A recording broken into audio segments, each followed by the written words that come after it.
नमस्कार, आप देख रहे हैं आरएडी न्यूज। मैं हूं योगेश चक्रवर्ती। कल दिल्ली में सियासत की दुनिया के हनुमान का राम से लंबे अरसे बाद मुलाकात हुई और इस दौरान राम ने अपने हनुमान को गले लगाया। यही नहीं, इसके बाद हनुमान भी भावुक हो गए और इस बात का खुलासा कर दिया कि आखिर क्यों वे राम से अलग हुए थे। जी हाँ, तो हनुमान और राम की मुलाकात हुई। हनुमान ने बड़ा खुलासा कर दिया। आखिर ऐसी क्या जिम्मेवारी हनुमान को मिली थी कि राम से अलग होना पड़ा था। इसी मसले पर हम बात करते हैं आरएडी न्यूज के राजनीतिक संपादक हेमंत कुमार से। हेमंत जी, सियासत के दुनिया के हनुमान ने कल बड़ा खुलासा किया, कैसे देखते हैं आप इसे? आप चिराग पासवान की बात कर रहे हैं और नरेंद्र मोदी की। चिराग पासवान सियासत की दुनिया के हनुमान हैं, ये पूरी दुनिया को पता है, और नरेंद्र मोदी उनके राम हैं, ये भी दुनिया को पता है। और दोनों का कल लंबे समय के बाद दिल्ली में मिलन हुआ और उन्होंने जो बड़ा खुलासा किया वह यह कि एनडीए से बाहर रह कर के भी मैं बीजेपी का काम कर रहा था। तो आखिरकार कौन सा काम कर रहे थे मोदी के हनुमान चिराग पासवान?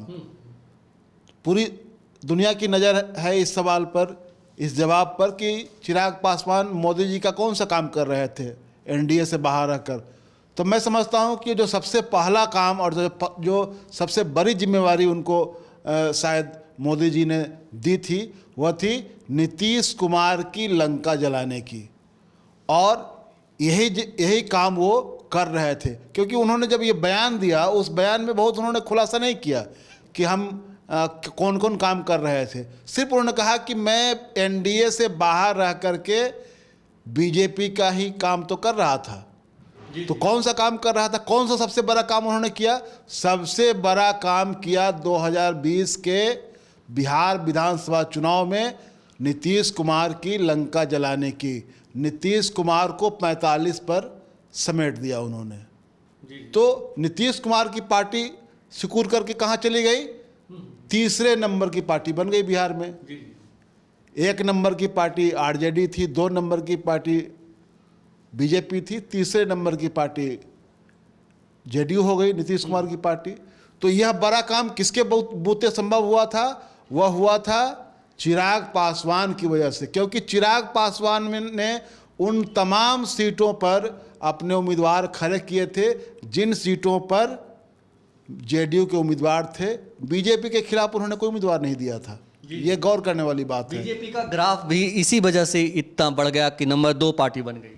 दूसरी बात ये कि इनको उम्मीदवार बनाने के लिए, इनको उम्मीदवार खड़ा करने के लिए भी बीजेपी के लोग दिए गए थे, जिसमें सबसे बड़ा नाम था राजेंद्र सिंह का, जिनको कभी एक समय मीडिया के एक हिस्से ने बिहार के मुख्यमंत्री का चेहरा के रूप में उनकी चर्चा मीडिया में छड़ी गई थी। और वो चौरसिया जी उस समय थे, वो भी उनकी पार्टी से लड़े थे। ऐसे बहुत सारे लोग उनकी पार्टी से, जो बीजेपी के अच्छे खासे ज्ञात नाम थे, जिनको लोग जानते थे, ऐसे लोगों को इनकी पार्टी के उम्मीदवार बना करके मैदान में उतारा गया था। तो ये तमाम लोग, और इसमें इन तमाम लोगों पर कार्रवाई भी बीजेपी ने की थी कि 6 साल के लिए इनको पार्टी से निकाल दिया गया है पार्टी विरोधी गतिविधियों के कारण। और वो तमाम लोग 6 महीना भी नहीं बीता, बल्कि हमको लगता है कि चुनाव के नतीजे आने के 2 महीने से 3 महीने के भीतर में सब लोगों को बीजेपी ने फिर वापस ले लिया। सारे जो सिपाही थे उनके, जो मैदान में भेजे गए थे, वो सब बैरक में लौट गए।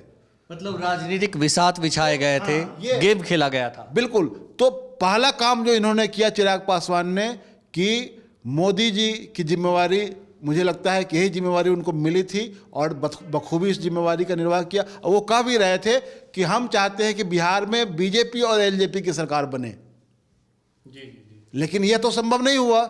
संभव यह हुआ कि नीतीश जी की पार्टी की हैसियत तीसरे नंबर की पार्टी की हो गई, जो कभी 1 नंबर की पार्टी हुआ करती थी बिहार में।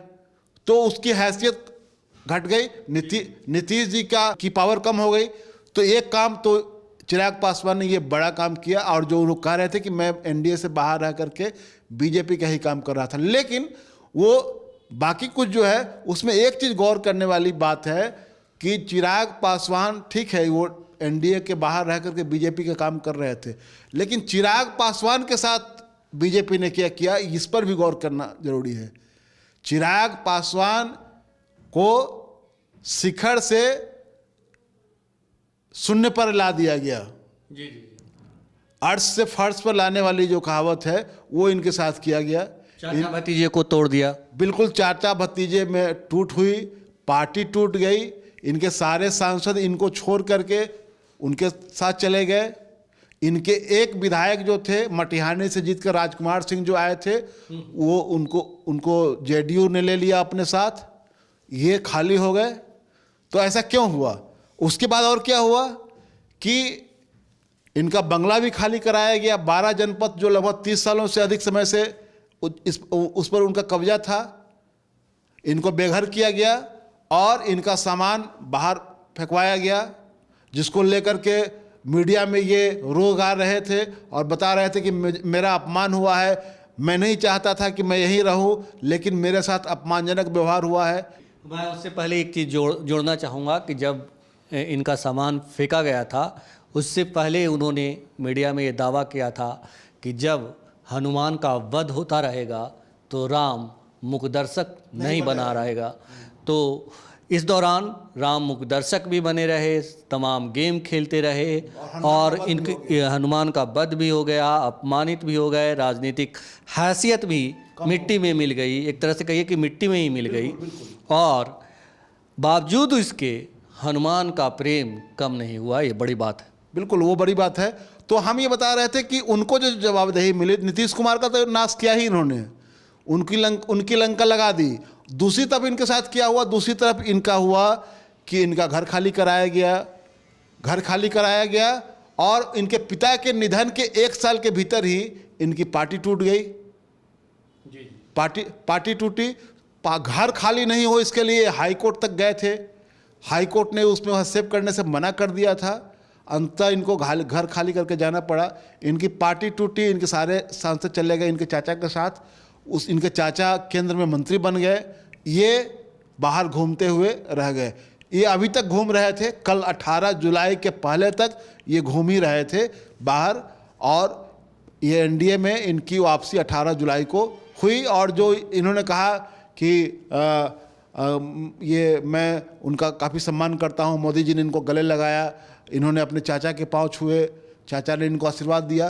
तो ये सब पूरा ये नाटकीय जो पूरा घटनाक्रम है उसमें ये है कि मैं बताना चाह रहा हूँ कि ये जो कुछ भी हुआ, तो इसका ये असली खेल ये है इसमें कि आज की तारीख में पूरा खेल जब आप देखेंगे, इसकी पूरी क्रोनोलॉजी आप समझेंगे, तो इससे स्पष्ट होता है कि चिराग पासवान हो या पशुपति कुमार पारस हो, ये लोग बीजेपी के हाथ में, चाहे अमित शाह और नरेंद्र मोदी जी के हाथ के में, ये लोग शतरंज की बिसात के मोहरे बन करके रह गए हैं।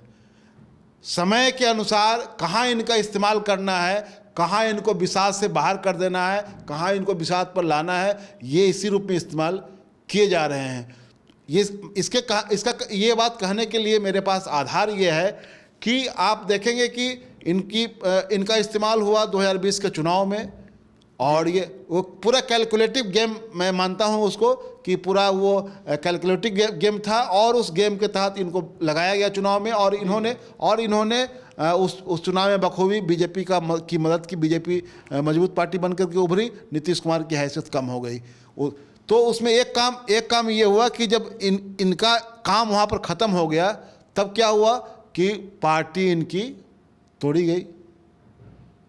खुद हैसियत कम करने के पीछे क्या था कि जो बीजेपी जो गाहे बगाहे कहती रही, चाहे पिछले साल जो इन्होंने कहा था इनके जेपी नड्डा ने कि सारी क्षेत्रीय पार्टियां खत्म हो जाएंगी और सिर्फ बीजेपी ही रह जाएगी, इसके पीछे लॉजिक है। वो ऐसे ही नहीं कह रहे हैं, उनकी पूरी विचारधारा इसी तरह की है कि वो चाहते हैं कि इस देश में और कोई ना रहे, एक ही पार्टी रहे। वही विचारधारा उनकी इसी तरह की है, इसलिए वो ऐसी बात कहते हैं।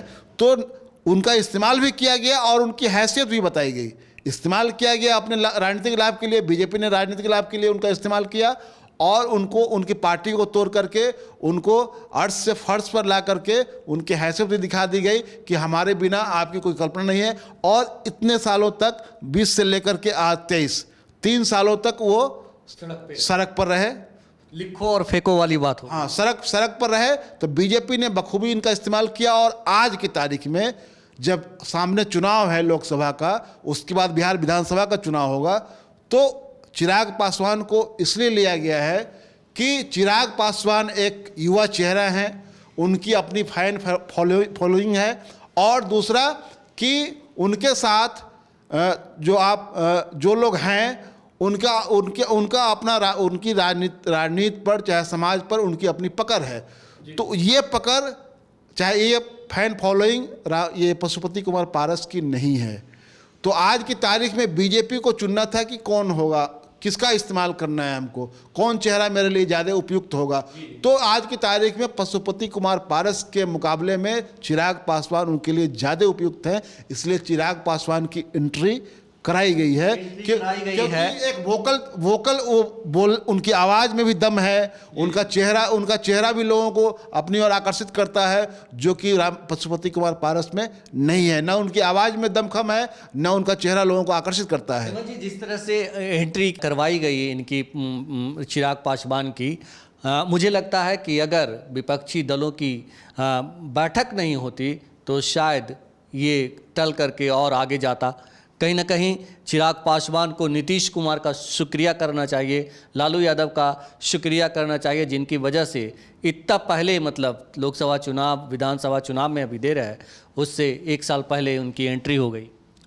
ये एक बात है, लेकिन ये होना ही था, क्योंकि राजनीति में ये तो होता रहता है ना। ये तो सामने चुनाव है तो उसकी ज़रूरत है। और दूसरी बात ये है कि बीजेपी के सामने एक बड़ी चुनौती है विपक्ष की एकजुटता।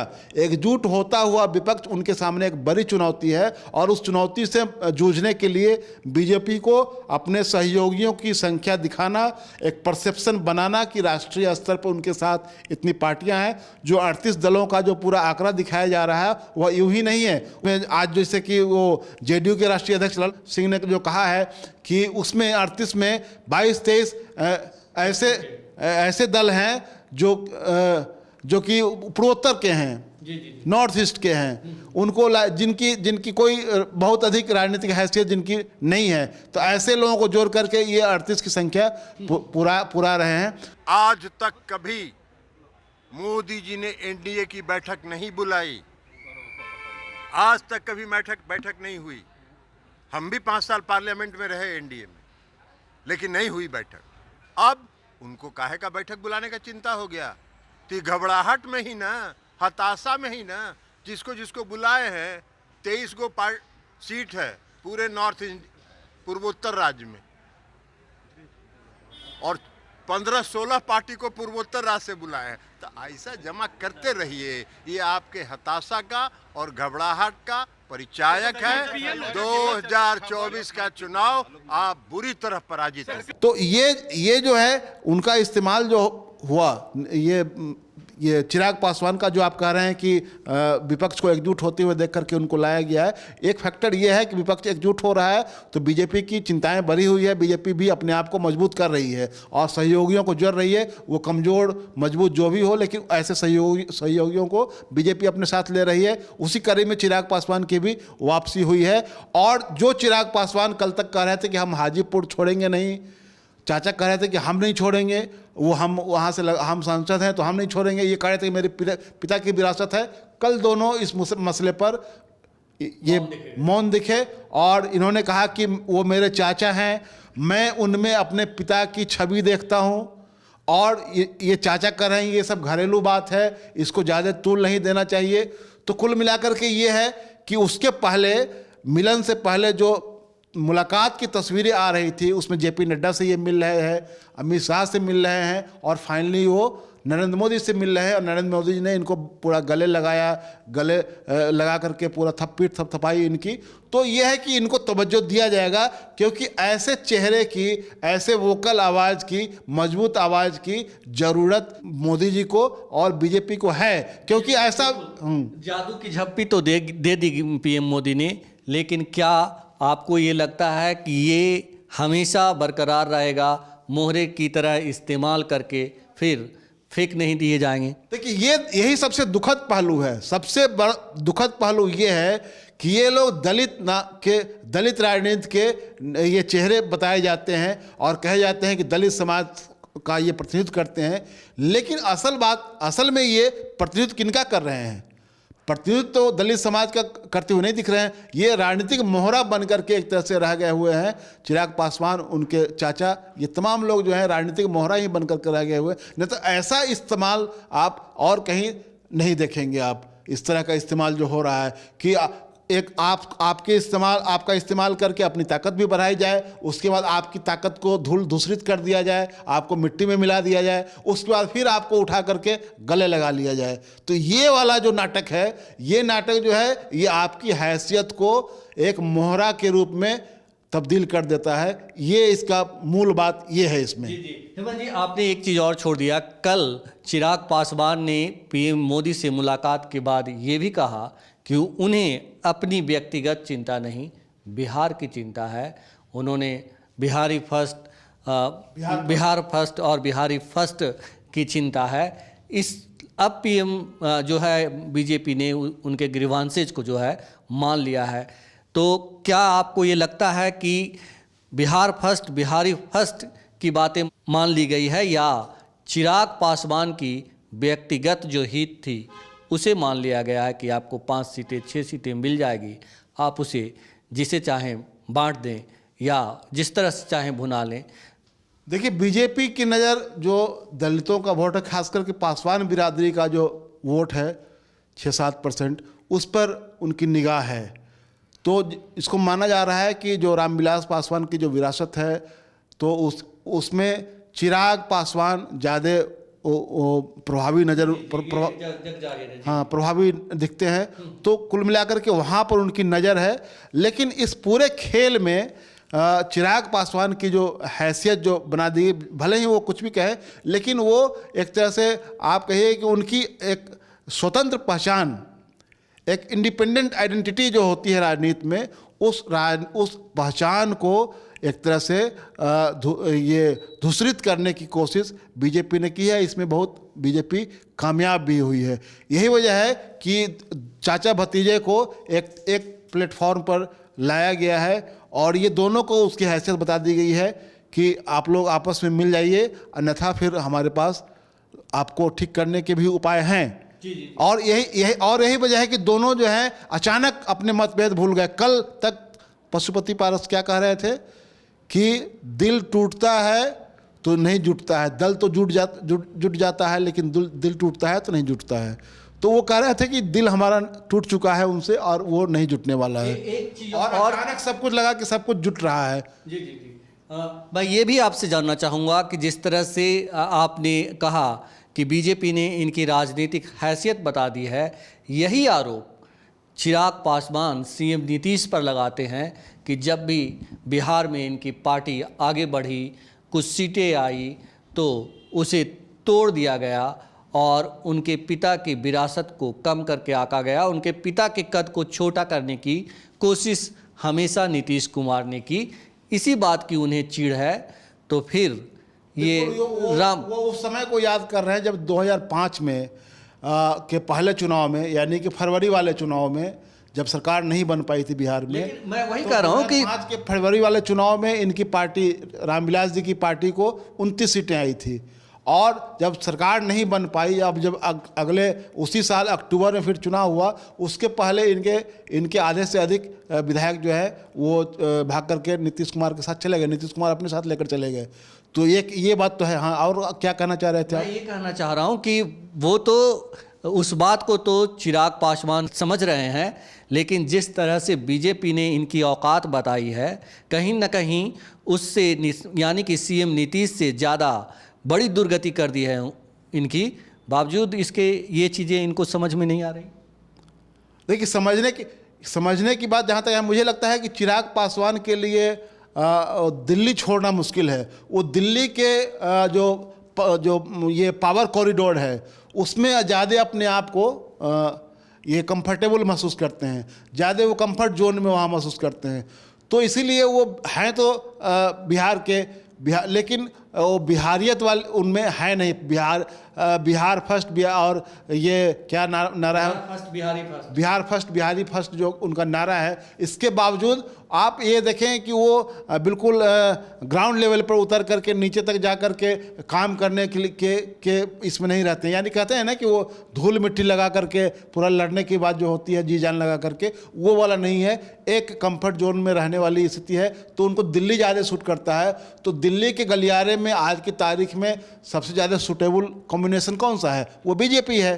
तो बीजेपी के साथ रहना उनके लिए ज़्यादा आसान है। वहाँ पावर तुरंत मिल जाने की ये संभावना है। आप दूसरे गठजोड़ में जाने के लिए, जैसे ये कहा जा रहा था कभी कभी कि वो तेजस्वी से उनके अच्छे संबंध हैं, लालू जी से संबंध है, उन लोगों से बात होती है, लालू और तेजस्वी की आलोचना नहीं करते हैं, तेजस्वी को अपना छोटा भाई मानते हैं, ये तमाम बात है। लेकिन उनको इनके साथ संघर्ष करना उनके लिए संभव नहीं है। वो संघर्ष करने की आदी नहीं है। वो हमेशा ये कंफर्ट जोन में रहे हैं। रामविलास पासवान के पुत्र हैं। रामविलास पासवान जी लगातार 89 से कुछ मौक़ों को छोड़ दिया जाए तो लगातार वो केंद्र सरकार में, तमाम सरकारों में मंत्री बनते रहे हैं। तो कुल मिलाकर यह है कि वो संघर्ष वाली छवि, उनकी संघर्षरत नेता की छवि नहीं है उनकी, और संघर्ष करने वाले नेता की छवि नहीं है उनकी। इसलिए उनको पावर सेंटर के बीच में रहना है, और इसीलिए उनके लिए बेस्ट ऑप्शन जो है वो बीजेपी है। लेकिन आज मैं फिर कहूँगा कि जो उन्होंने जो खुलासा किया कि किस वजह से वो एनडीए से बाहर थे, तो मुझे लगता है उनको टास्क दे करके बजाबते उनको भेजा गया था नीतीश कुमार की लंका जलाने के लिए, और नीतीश कुमार की लंका उन्होंने जला दी थी। जो उनके मुंह से इस बार निकल गया कि मैं एनडीए से बाहर रहकर भी बीजेपी का ही तो काम कर रहा था। तो कौन सा काम कर रहे थे इसका उन्होंने विस्तार से वर्णन नहीं किया, लेकिन उसका मतलब यही है कि उन्होंने एक बड़ा काम किया कि पहली बार 2020 के बिहार विधानसभा चुनाव में नीतीश कुमार को तीसरे नंबर की पार्टी का नेता बना करके रख दिया। ये अलग बात है कि नीतीश कुमार मुख्यमंत्री बने, लेकिन वो भी बीजेपी के रहमो करम पर, और वो उन्होंने खुद स्वीकार किया कि मैंने मना कर दिया था, मैं मुख्यमंत्री नहीं बनना चाहता था, लेकिन वह तो बीजेपी है जिसने ज़बरदस्ती हमसे कहा कि आप मुख्यमंत्री बनिए। तो ये ज़बरदस्ती के मुख्यमंत्री हैं, ये तो उसमें उन्होंने स्वीकार किया था जिसमें वो बनाए गए थे बीजेपी के साथ। तो ये जो पूरा टास्क था चिराग पासवान का, ये टास्क उन्होंने बखूबी पूरा किया। लेकिन हेमंत जी कहते हैं कि जब पड़ोसी के घर में आग लगे तो हाथ मत सेकिए, बल्कि उस पर पानी डालिए। शायद ये चीज़ें चिराग पासवान को समझ में नहीं आ रही है, और जब तक समझेंगे तब तक बहुत देर हो चुकी होगी। फिलहाल इस चर्चा में इतना ही। अगर आपको ये डिस्कशन अच्छा लगा हो तो आप हमें फेसबुक पर फॉलो करें, यूट्यूब पर सब्सक्राइब करें, ज़्यादा से ज़्यादा लाइक करें, शेयर करना तो बिल्कुल नहीं भूलें। धन्यवाद।